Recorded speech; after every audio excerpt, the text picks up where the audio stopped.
Boa noite, queridos. É com grande satisfação que nós nos encontramos mais uma vez como primeira igreja presbiteriana de Tampa Bay. Nossa igreja é um campo missionário da igreja presbiteriana Jardim das Oliveiras, do presbitério de Magé, no Rio de Janeiro. Estamos aqui no estado da Flórida, nos Estados Unidos, desde o dia 1º de fevereiro de 2014, ou seja, já estamos no nosso segundo ano.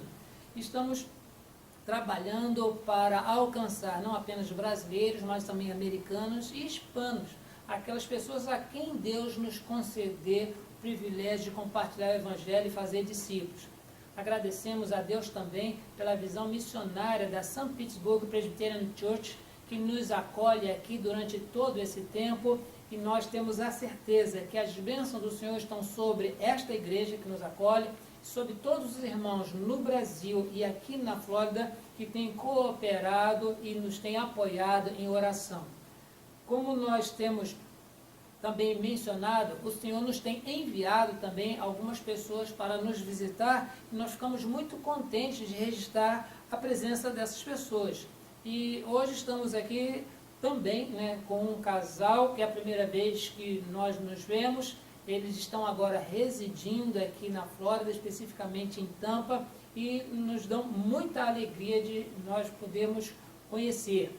É o diácono Tiago, eu convido que venha aqui juntamente com a sua esposa, e ele vai dizer seu nome e vai também, além de Tiago, vai dizer a igreja que ele representa.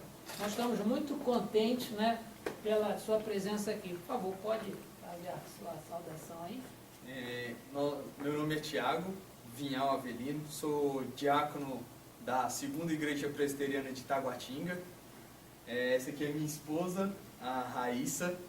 Esse aqui é meu filho ou filha, não sabemos ainda. E a gente quer saudar a Igreja Presbiteriana de Tampa Bay e a Igreja do Rio, que faz esse trabalho maravilhoso de estar apoiando um campo missionário aqui nos Estados Unidos, que é muito importante. Tá bom, olha, muito obrigado pela presença de vocês. Obrigado. Tá? Eu só não vou dizer para levar o nosso abraço para a igreja em Taguatinga, porque vocês vieram para ficar, Então esse abraço de vocês não está valendo. E nós também temos aqui, pela primeira vez, nos visitando também uma jovem, essa é de Belo Horizonte, Vem aqui também, pode dizer o seu nome, dizer a igreja que você representa lá no Brasil. Estamos muito contentes com esses rostos bonitos. Por favor. Obrigada. Boa noite, meu nome é Carolina e eu sou da Igreja Presbiteriana Betel, de Belo Horizonte, Minas Gerais. Coisa boa, Parabéns.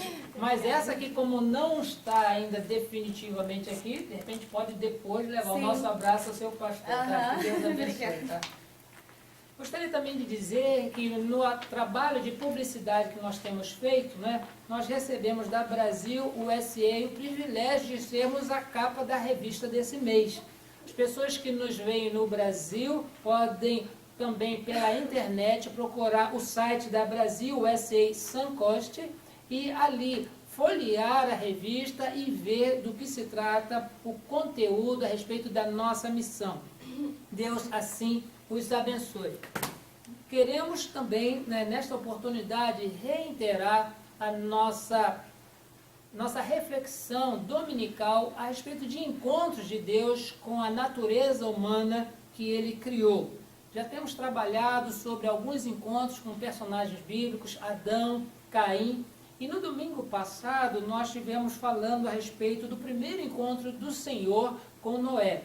Hoje nós vamos falar do segundo encontro de Deus com Noé, e para isso eu convido para que você abra a sua Bíblia para acompanhar a leitura da Palavra de Deus, conforme se encontra no livro do Gênesis, capítulo 9, verso de 1 a 29.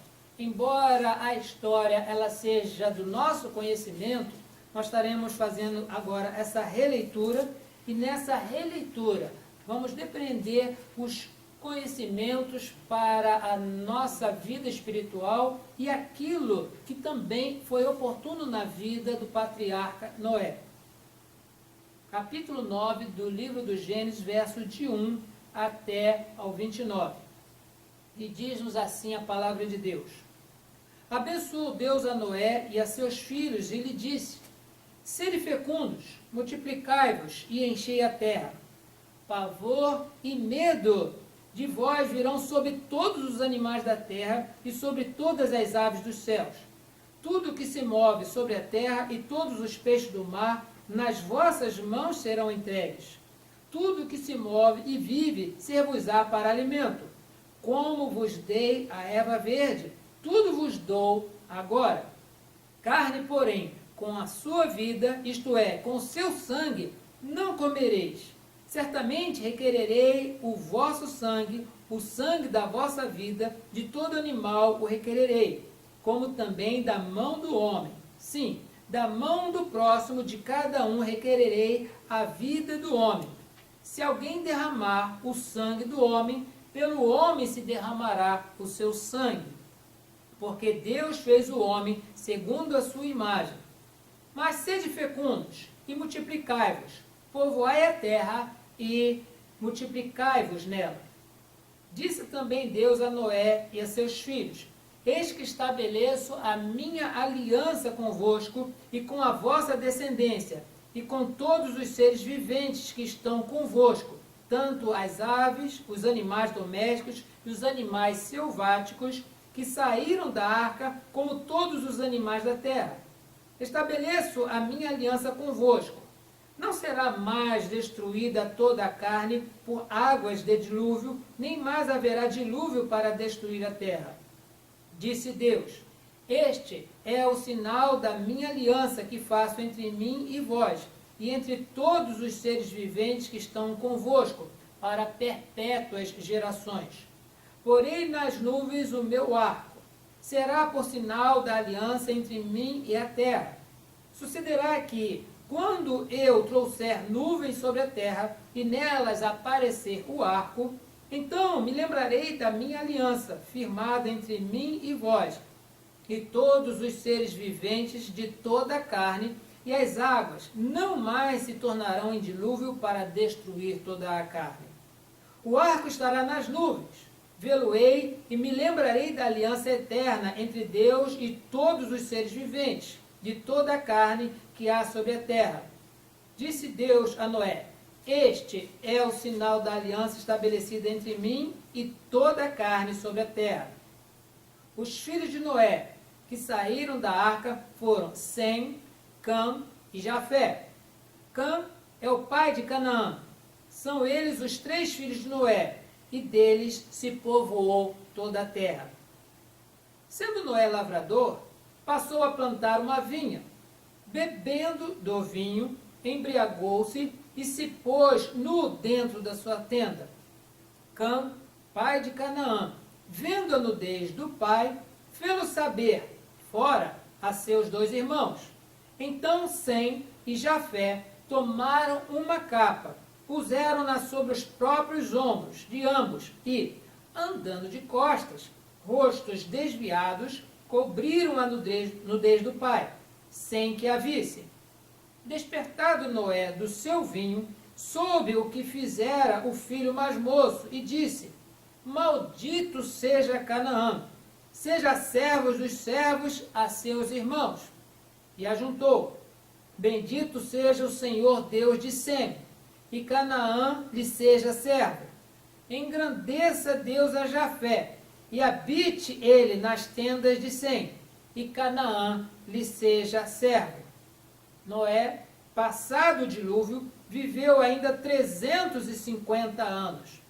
Todos os dias de Noé foram 950 anos e morreu. Queridos, essa história, nós que crescemos no Evangelho, nós já temos ouvido várias vezes, inclusive até dramatizado nas nossas igrejas, quando crianças, porque é uma história interessante. Quando que houve o dilúvio, a construção da arca, e curiosamente aqui também no berçário da St. Petersburg Presbyterian Church, nós temos uma arca com os bichinhos, e as crianças ali no berçário, elas já aprendem na tenra idade qual é o significado daqueles objetos. Porque na Bíblia está escrito que houve um dilúvio. Se nós pudermos lembrar, no domingo passado nós falamos que foi duro para Noé ouvir a sentença de Deus para com a raça humana e principalmente construir a arca num lugar onde não havia água para aquela arca ficar boiando e pregar a respeito de chuva quando na realidade nunca havia chovido antes.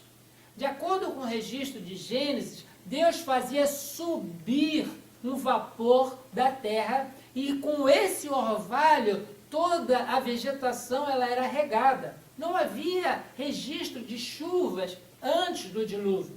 Então, durante todo o tempo que Noé preparava a arca, ele estava dizendo, vai chover. E as pessoas não arrependidas dos seus pecados, não arrependidas das suas transgressões, ainda debochavam de Noé, dizendo, chuva? Que chuva? O que é chuva? Nunca choveu antes, por que vai chover agora? E não foram uma semana, não foram 2 dias, não foram 2 anos. Foram muito tempo que ele levou para construir a arca, mas durante todo o tempo ele estava dizendo, vocês precisam se arrepender. E nós observamos que depois da arca pronta, depois dos animais enviados por Deus entrarem na arca, Deus fechou a arca pelo lado de fora e a chuva veio durante 40 dias e 40 noites. Nós podemos observar que esses 40 dias e 40 noites é um registro de tempo e depois ainda ficaram 150 dias as águas predominando sobre toda a terra. Muita coisa aconteceu ali para que nenhuma vida pudesse sobreviver. Ninguém sobreviveu. Então, se nós observarmos ali, depois do início das chuvas até as águas secarem, foram 11 meses. E na conta que a gente faz aqui, nós observamos 11 meses vezes os 30 dias, dá 330 dias. Mais os 40 dias de chuva, ao todo foram 340 dias de chuva. 370 dias, né, que foi todo o período do dilúvio. Desde as chuvas começarem até secarem-se as águas. 370 dias. Muita coisa. E durante todo esse tempo, Noé cuidando dos animais, cuidando dos seus filhos, cuidando da sua esposa, cuidando das suas noras, vendo como Deus deu a ele o privilégio do livramento, nós observamos que na sequência do texto que nós temos lido, nós vemos que a natureza pecaminosa, a semente do pecado que veio de Adão e Eva, passando por gerações, já estava no coração de Noé. Mesmo ele sendo identificado nos capítulos anteriores como um homem temente a Deus, ele era um pecador temente a Deus. Ele temia a Deus, mas tinha as suas fraquezas, tinha as suas imperfeições, e nós observamos que mesmo observando o livramento de Deus, Noé, ele se embriagou. Não somente se embriagou, mas também o seu filho Cã desrespeitou seu pai. Se nós pudermos observar, a honra do pai e da mãe é um dos mandamentos que o Senhor deu ao seu povo através de Moisés. Cã desrespeitou seu pai, porque o seu pai embriagado estava transitando nu na sua tenda. Cã viu aquilo e foi contar para o pessoal, olha, o pai está lá bêbado, ele está pelado, ele está nu. E para ele foi motivo de riso, porque ele não tomou nenhuma providência, mas foi contar para os outros o que estava acontecendo com seu próprio pai. Enquanto Jafé, enquanto o seu irmão Sem souberam disso, foram com a capa por cima do ombro e de costas cobriram a nudez de seu pai.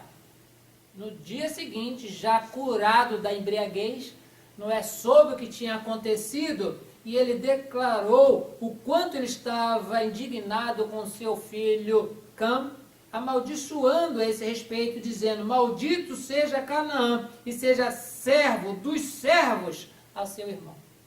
Com esse encontro, irmãos, que nós vemos aqui, de Deus com Noé, antes, inclusive, desse episódio da embriaguez, antes desse episódio de Cã desrespeitar o seu pai, nós observamos que esse encontro ele se inicia com uma declaração diferente. O primeiro encontro de Deus com Noé foi para dizer que havia uma sentença onde toda a raça humana seria extinta. Somente aquelas 8 pessoas sobreviveriam. Um encontro para declarar uma sentença de morte.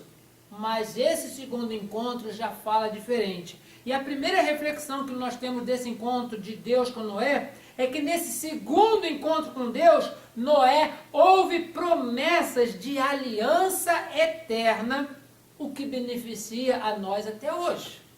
E qual foi essa promessa de aliança eterna? Deus menciona que depois do dilúvio, nunca mais a terra seria destruída por águas. E ele mencionou que ele colocaria um sinal, um arco, que hoje nós identificamos como o arco-íris, colocado nas nuvens como um sinal do Senhor. Não é um sinal que a humanidade hoje pervertida, a humanidade pecaminosa, identifica o seu comportamento, mas é um símbolo divino da aliança de Deus com a natureza humana. Se antes o encontro foi para a sentença, agora o encontro ele é para prometer algo que beneficiaria toda a humanidade. Uma aliança eterna. Deus, como o Senhor imutável, é uma das características de Deus. Ele disse que aconteceria essa aliança e ele não volta atrás. E desse segundo encontro, irmãos, até hoje nós observamos isso. É tão bonito, nós estamos vendo vir as nuvens de longe e onde já começa a chover, de repente aparecem aquelas cores tão diversificadas, tão maravilhosas. Nós paramos para fotografar, nós paramos onde estejamos e contemplamos aquilo ali, obra das mãos de Deus. A física, através da ótica, vai explicar o que está acontecendo ali.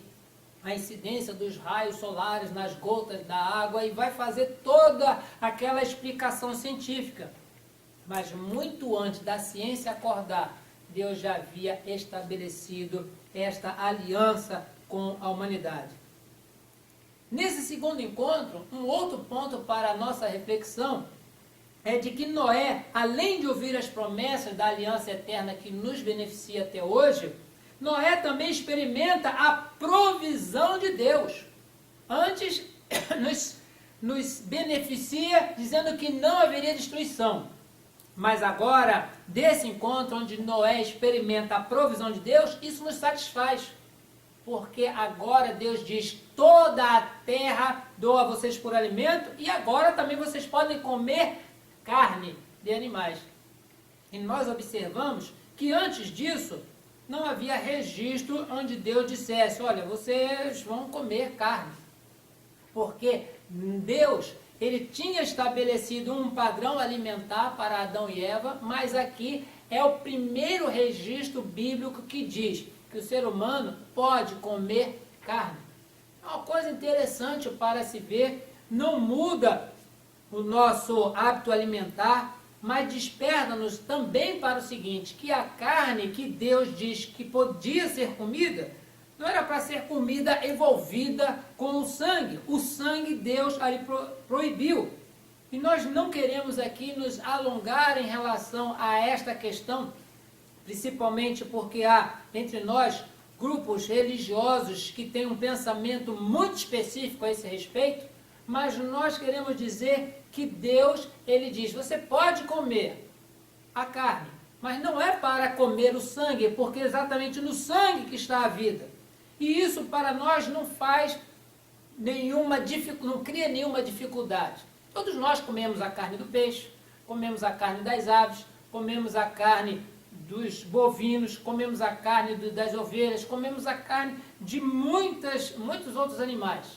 Mas a questão do sangue, nós não vemos que é comum na humanidade as pessoas comerem sangue. ou beber em sangue.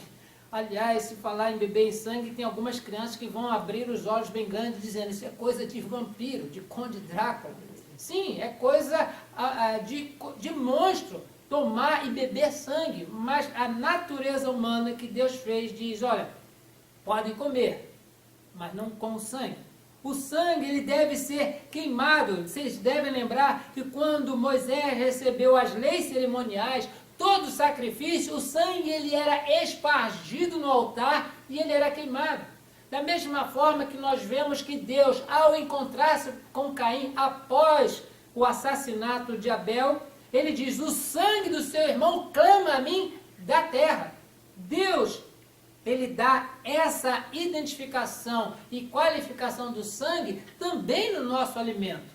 Todas as diferenças nutricionais quanto a esse aspecto, a ciência pode explicar, mas Deus já havia estabelecido isso há muito tempo atrás e nós nos satisfazemos, porque nós não somos herbívoros somente, nós somos carnívoros. Dificilmente nós encontraremos uma pessoa que não coma carne.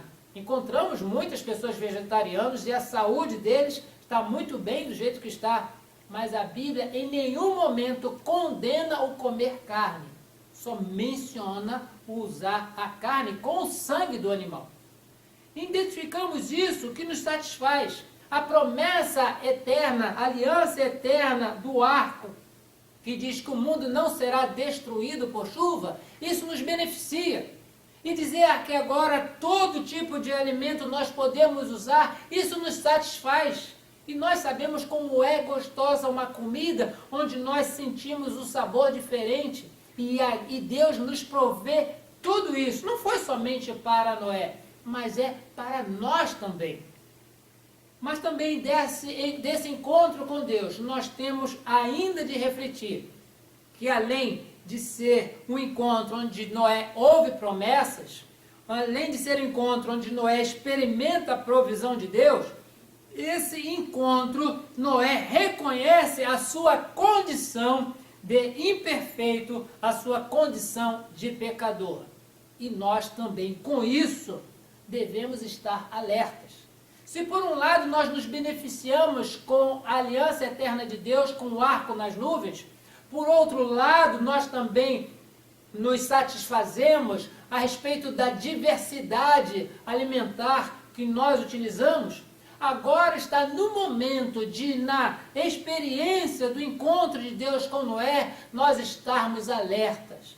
Porque mesmo depois de experimentar o livramento de Deus, da morte, da extinção de todo o restante da humanidade, estava ali, ainda no coração de Noé, a imperfeição. Estava ali também o desejo pecaminoso de satisfazer somente a sua natureza, aos seus instintos pessoais, em detrimento daquilo que agradava ou não a Deus. E nós vemos isso porque nós temos experimentado também diariamente livramentos na nossa vida. Se nós chegamos à idade que nós chegamos, se nós podemos ir e vir, se nós temos o privilégio de acordarmos de manhã cedo e todos os nossos sentidos estarem funcionando, temos uma casa para morar, nada de diferente aconteceu conosco, o nosso coração continuou batendo, os nossos pulmões continuaram a reciclar o oxigênio no nosso corpo enquanto estávamos dormindo. Isso é livramento de Deus. Nós não fizemos nada, absolutamente nada, para acordarmos com saúde no dia seguinte. É livramento de Deus. Mas nós também temos que identificar que por mais livramentos que nós experimentemos na nossa vida, nós continuamos ainda pecadores. E não é uma, não são duas e nem poucas vezes que até durante o dia nós desagradamos a Deus, ferindo a sua lei, ferindo a sua santidade, com atos, com palavras e pensamentos. Desse encontro com Deus, Noé se viu privilegiado, mas nos textos seguintes, a partir do verso 20, nós observamos como é que Noé, embriagado, também deu a oportunidade para que o pecado de Sem aparecesse e fosse o próprio patriarca desrespeitado pelo próprio filho.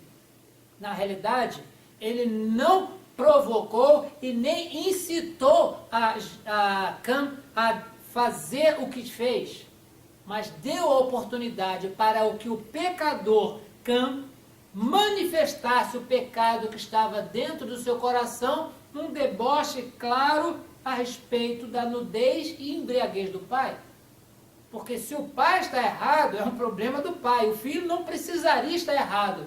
Mas apareceu a oportunidade e o pecado aflorou.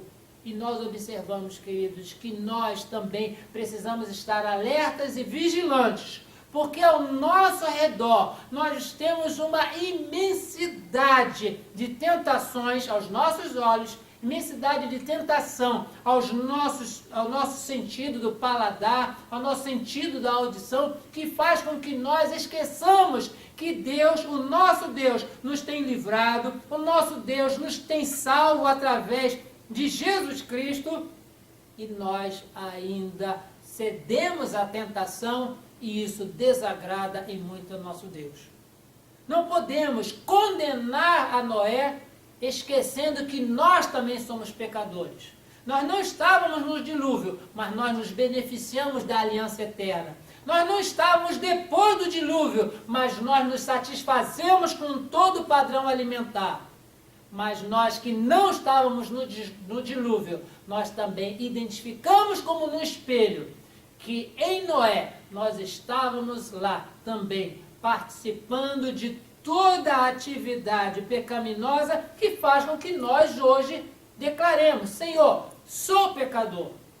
Tanto somos pecadores que Deus enviou a Jesus Cristo a este mundo para morrer pelos nossos pecados. Jesus não veio para morrer pelos pecados de Noé, porque eu não cometi nenhum. Veio para morrer pelos meus pecados, porque eu sou tão pecador quanto Noé. E posso até, juntamente com o apóstolo Paulo, dizer que sou pecador até mais do que Noé, porque eu conheço a história de Noé, conheço a história de todos os personagens bíblicos, conheço a história de Jesus, sei que ele veio a esse mundo. E mesmo assim, eu ainda naquela luta entre a carne e o espírito, muitas vezes eu e todas as pessoas ainda cedem à tentação e desagradam a Deus. É o apóstolo João que, escrevendo a primeira epístola, no capítulo 1, verso de 5 a 9, diz que Deus é luz, nele não há trevas nenhuma.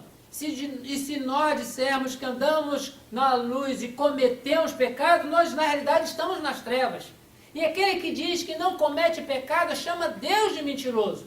Mas finaliza no verso 9: se confessarmos os nossos pecados, ele é fiel e justo para nos perdoar os pecados e nos purificar de toda injustiça. Por isso, queridos, que nesse segundo encontro de Deus com Noé, nós temos essas coisas primariamente para refletir. A aliança eterna de Deus, que nos beneficia. Deus dá a Noé a experiência da provisão. Tudo o que ele precisava, Deus providenciou para ele. Isso nos satisfaz. Mas também Deus faz com que Noé entenda que mesmo experimentando livramento, Noé continua pecador. E nós também somos pecadores. Por mais e mais e mais livramentos que o Senhor nos conceda, nós ainda precisamos estar vigilantes, porque ao nosso redor nós temos o nosso inimigo, que anda como um leão ao nosso redor, buscando a oportunidade para nos tragar. Por isso nós clamamos pela misericórdia de Deus e falamos a todo momento o texto da oração que Jesus nos ensinou, dizendo: não nos deixes cair em tentação, mas livra-nos do mal. Que através desse segundo encontro de Deus com Noé, não apenas possamos entender melhor alguns meandres dessa história, mas tomar para nós as lições tão necessárias para o nosso crescimento espiritual e para a glorificação do nome do Senhor. Que Deus assim nos abençoe. Amém.